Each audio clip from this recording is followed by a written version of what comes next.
and welcome to the Esteemed FaceTime with Leaders and Initiative by World Development Corporation. My name is Taneol and I'm an anchor with World Development Corporation. FaceTime with Leaders is a platform for industry veterans to come together to share their knowledge, ideas, thoughts, and best practices with one another, as well as upcoming future leaders.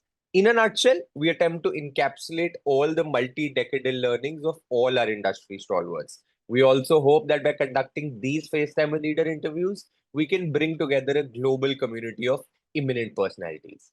By bringing together such visionaries on one platform, we hope to play a part in inspiring the lives of other great leaders.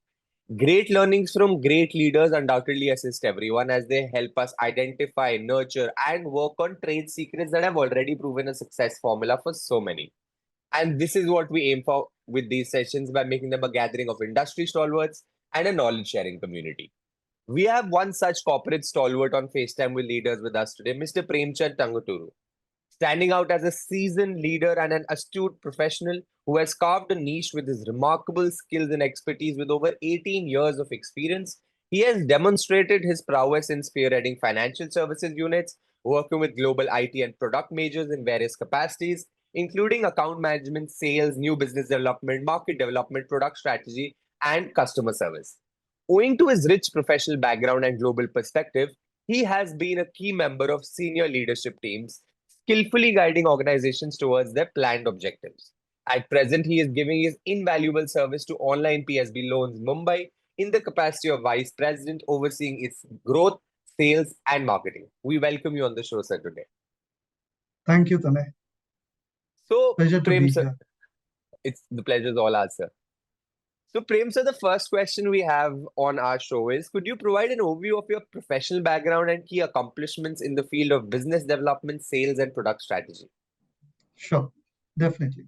So, what is interesting in my career has been that, in the last 19 years now, almost, has been that, I never actually wanted to take up a position in sales and business development, frankly.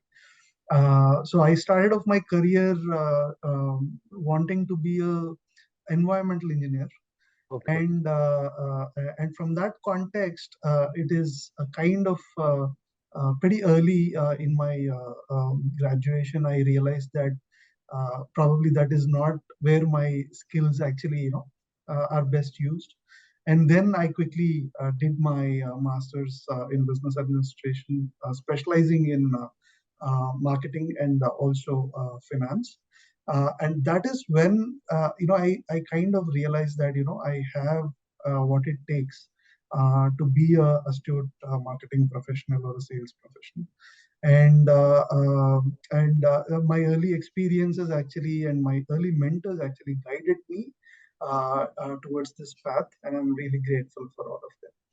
Now, coming to the specificities of my work and having worked, started with one of the global SIs like HCL Tech, and was managing the government SBU. So I was handling the state's 56 departments, from civil supplies to the urban livelihoods and varied departments that form the government and the cabinet and the secretariat. So I was involved in talking about technology and how it can help enable e-governance from my early years in 2004 and 2005. And that's how my career started off. And then I took positions in varied IT services companies, where I expanded my understanding of varied verticals, as well as understanding of varied global markets, and how to traverse with them and how to enable businesses.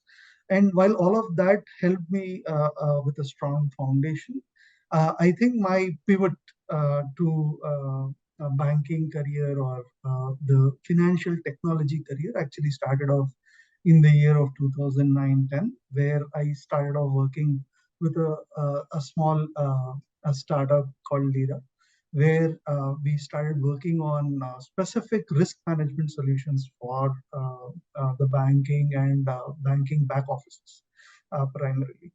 And later on, that helped me work in the areas of core banking, the different technology services. And then we saw that the problems were not different, right?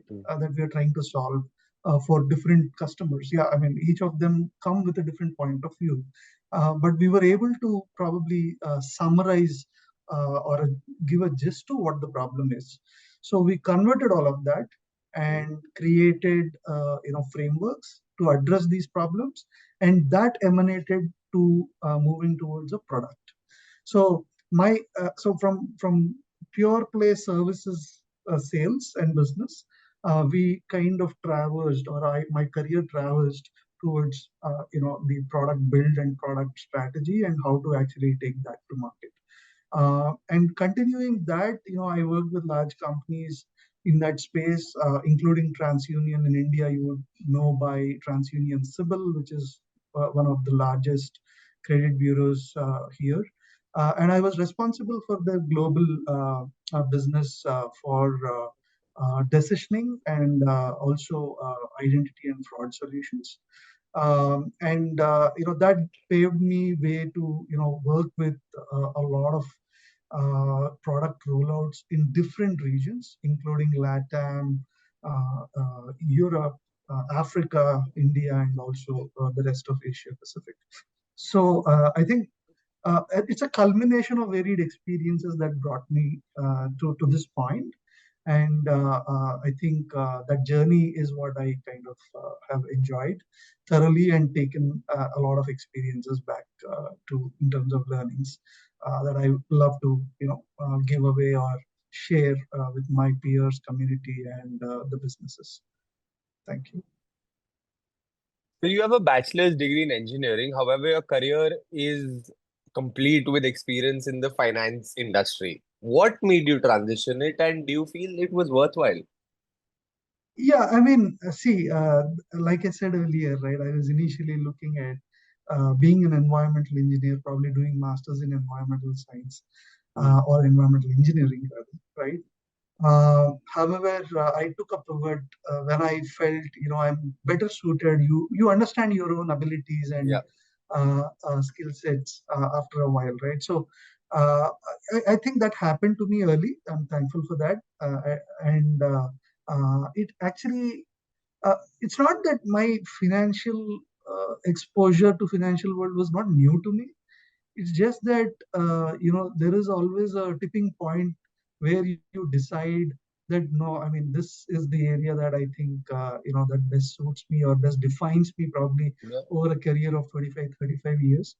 And I think that is where I took this pivot, saying that so initially when I started off doing engineering, yes, it wasn't, I wasn't sure, but by the end of towards the end of my graduation, it was very clear that either I run a business or I start a business.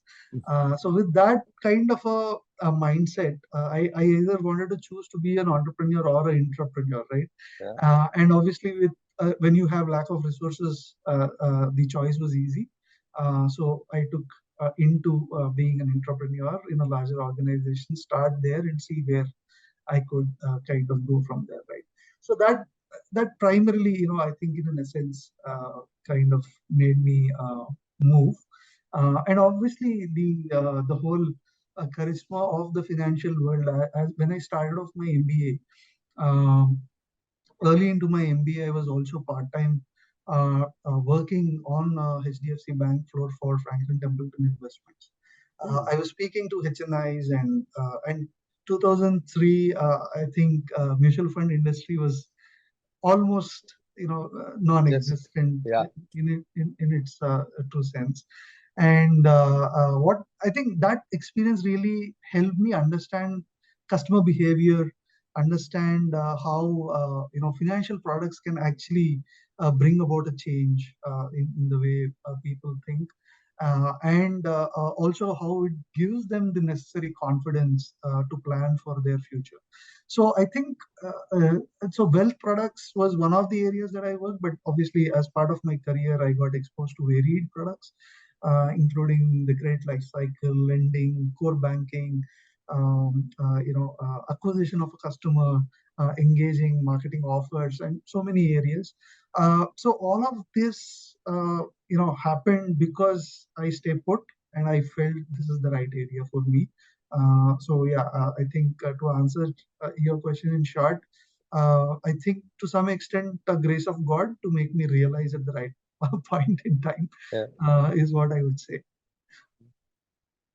So can you provide examples of how you've conceptualized and implemented competitive strategies to achieve revenue and profitability targets?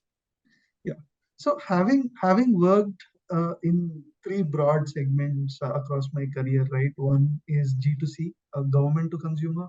Then, of course, business to consumer, and then B2B or B2B2B or B2B2C, depending upon the kind of enterprise that we were working with.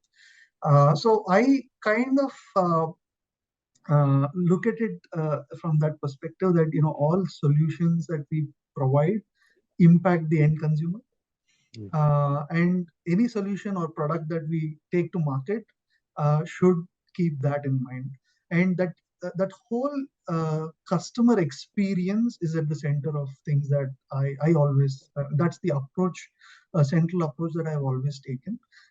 And then whatever are the solutions that we take to market, or any of the business problems that we are solving for, whether it is at an enterprise level, but how does it impact the end consumer, whether it is end customer, whether it is the consumer, retail consumer himself, or a business by itself, right? How are they looking at it?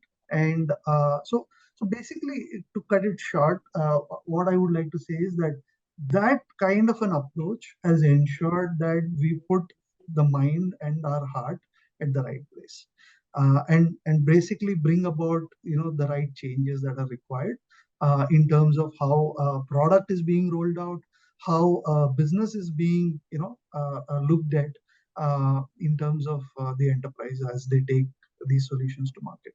And we always looked at technology as an enabler and not the soul and whole of what we sell, right? And technology enables you to bring in that focus to customer experience, and enables it easier for them to use, easier for them to adopt, and also more importantly, deliver the right service at the right time, and cutting out all the inefficiencies out there. So that predominantly has been the focus, and I think that approach enabled me to deliver a lot of outcomes that were desired for organizations that I worked with. Sir, how and when did you develop an interest in ESG and corporate governance? See, I think you would need a few years into the system before you can start thinking about ESG, and understanding even what ESG means, and how it actually impacts not just the organization but also overall in terms of the society, and the varied stakeholders of the society, right? And increasingly, I think for some reason, ESG, at least in the last couple of years that I have seen, it is, I think, reduced to only about climate change or areas surrounding it, but it's much, much larger than that. And there are so many other socioeconomic aspects, like employability, for instance, or diversity, or ethics when it comes to a cultural environment that you're setting up. And then, of course, varied other areas. Especially in terms of today's tech world, we talk a lot about data security and ability to actually ingest different kinds of data is what makes us bring in speed to deliver services. But at the same time, it is important to ensure that data security and sustainability are areas of great importance. and need to be given the right focus. So I think that is where my kind of journey started off towards ESG and wanting to understand, what is the real impact that it can bring uh, in terms of the organization's view and what it gives back to both in terms of society and the broad employee organizations and the varied vendors, partners that they work with. How can they inculcate this broad spectrum of socioeconomic aspects to be blended in, so that the business is not just focused on bottom line and much beyond it, and actually adding value at every layer to probably every stakeholder possible. So yeah, I think it is more a rounded approach, and that is why I strongly believe in that approach. Sir, as an ESG and corporate governance expert, what values do you bring to the table? See, maybe I can just go with a small example to start with, right? So, governance is very important from that part of view, right? I'm sorry. So basically, when you talk about governance, there are varied aspects, and especially coming from the financial world, you know that financial world is probably one of the most what do you call watched for, or in terms of compliance, there is a very stringent mechanism of frameworks that are in place. So basically, these controls are and the measures to manage these risk aspects are very, very important. Whether it is the reporting in terms of statutory, or if it is relating to the audit aspects, or anything to do with the transactional aspects. Whether there are areas like AML, anti-money laundering, and those kind of areas where you need to ensure that any transactions that you're doing as an organization are kept in mind, are within the frame of things that are allowed, and you are complying with all the regulatory aspects, for instance, right? So similarly, each business, not necessarily finance and banking, but uh, any business will have the recommended governance and controls and measures to be followed to ensure that it is taking in the right money, and it is actually following the right processes, and it is able to give a better output to the right consumers, or to the right end parties. So I think, because see, let's say you as an organization have become a large organization today, and a lot of SMEs depend upon you as an organization, for instance. Uh, and any wrongdoing from a governance angle or from a compliance angle can impact not just your employees, but varied vendors that work with you, and that ripple effect is pretty can be very effect. I mean, it can create a lot of effect, right? So it is very important for us to take that into measure. And similarly, like I touched upon a lot on governance right now, but similarly, whether it is in terms of CSR, or the corporate social responsibility, or giving back to the society, and keeping your environment a lot more inclusive, creating safety for your employees and workers and contractors, to ensure they are doing well, they are healthy, they are taken care of, and they are working in a sane environment. Right? All of this, I think, put together creates to me, what ESG means, and a lot of importance obviously needs to be given in this century and today's growing economic world, especially for India, is my take.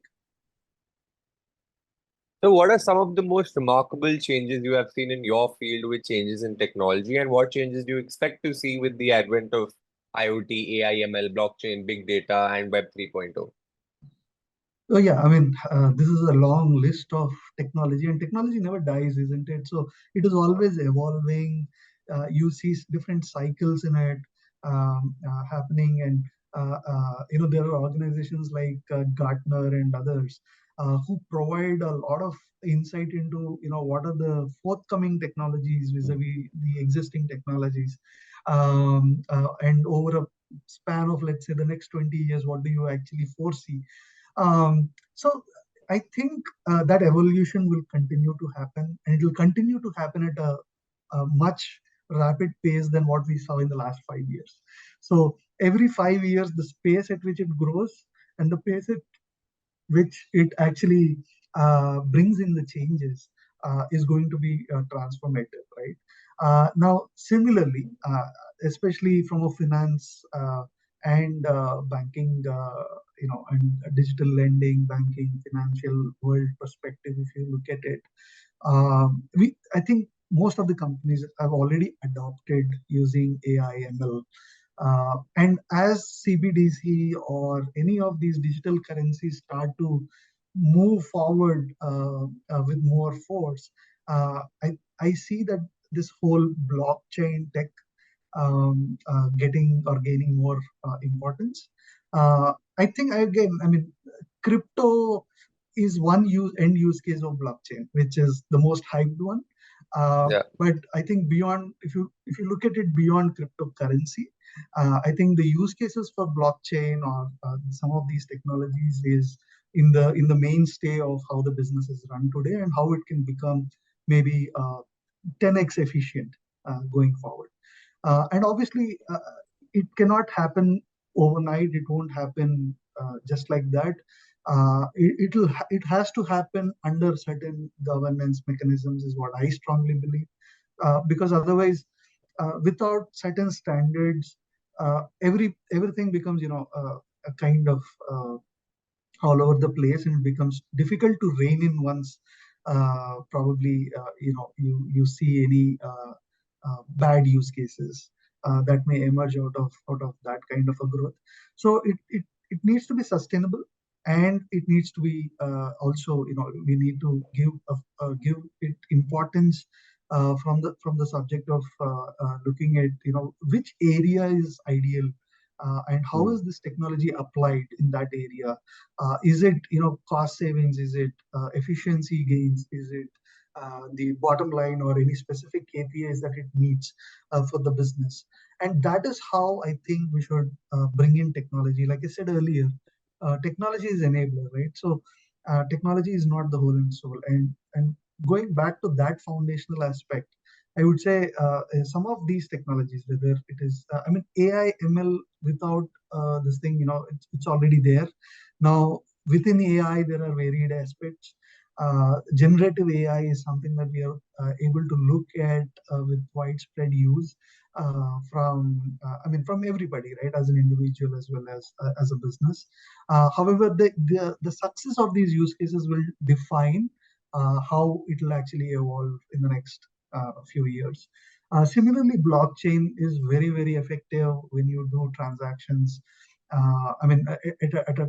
For everything probably that it entails to doing transactions that need to have a certain amount of data secrecy, data integrity, then blockchain gives you that technology availability. But it, but again, like I said, there could be other use cases, and as we explore, we may utilize it in other areas as well.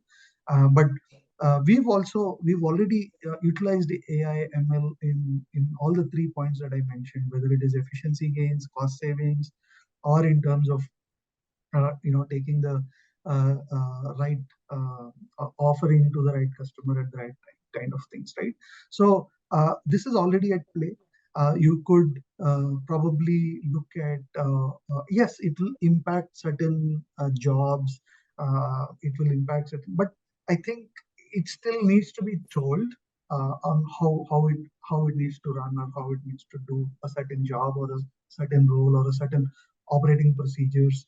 And obviously, there needs to be somebody just reviewing whether things are going to plan or not. after using technology as well. So I think different kinds of roles will emerge. Like for instance, in generative AI today, we all know prompt engineering is a big space or upcoming space, rather, right? So similarly, there will be new areas, and the tech world and our uh, talent pool within India is capable of stepping up, learning, unlearning, relearning, stuff to enable businesses and organizations to reach the next level. So yeah, I'm hopeful, and I'm already utilizing some of these technologies to move and spearhead change, and be a pioneer for some of the businesses that I've been part of. So looking forward to this evolving change going forward as well. So we're building a community here of industry magnates. The move is meant for cross-pollination of knowledge and building a knowledge-sharing community of corporate giants and industry experts. What are your thoughts about this initiative taken by Mr. Zishan Pathan, Mr. Heval Mehta, and the whole World Development Corporation team? See, firstly, I did speak to both Jishan and Heval. In fact, when I had a bit of kind of, I mean, I was contemplating, right? I mean, obviously, and Havel was the person who actually nudged me and said, why probably I make the best bet from being an independent director, and how I can add value clearly to businesses, especially in India and elsewhere. So I'm definitely thankful that I met both of them, and have and they have been a part of, or they've kind of influenced me to making this decision and move over this, and ESG was relatively new to me when I kind of met them. So definitely, there is a lot of influence of these two people, and of course the wider World Development Corporation, because in terms of the different teams that I've spoken to, and also the peers that are currently, in my batch, and the probably the pre and post batches of mine. Great people who have worked for probably at least 2 decades or more, a lot of experience that they bring to the table, have been directors already, and still are fine-tuning their art in this space. So I think there are a lot of learnings. In fact, some of the lectures that I've been party to and have had taken notes diligently. It's great. Some of great kind of education, I would say, that was imparted, and some of the case studies that we look at, and the kind of work, the depth in terms of how this is looked at, I think changed my view of how a boardroom operates, and I think WDC and the whole organization, including Havel and Zishan, are doing a great job of it, and I'm glad I'm part of this as well. I hope to, I mean, as I complete my directorship, I hope to add more value, not just to WDC, but I mean, not just to the other organizations that I'm going to be part of, but also to WDC in some form or the other. So, yes. Great, sir. It was fantastic conversing with you, and I'm confident that your insights will greatly inspire future leaders. Thank you so much for joining us today, and wish you the best for your future endeavors. Moreover, trust that this initiative by Directors Institute has unquestionably expanded the participants' understanding and enriched their minds. Thank you so much, sir. Thank you, Tanay and WDC team. Appreciate it, and I wish you the best. Thank you, sir. Have a great day ahead.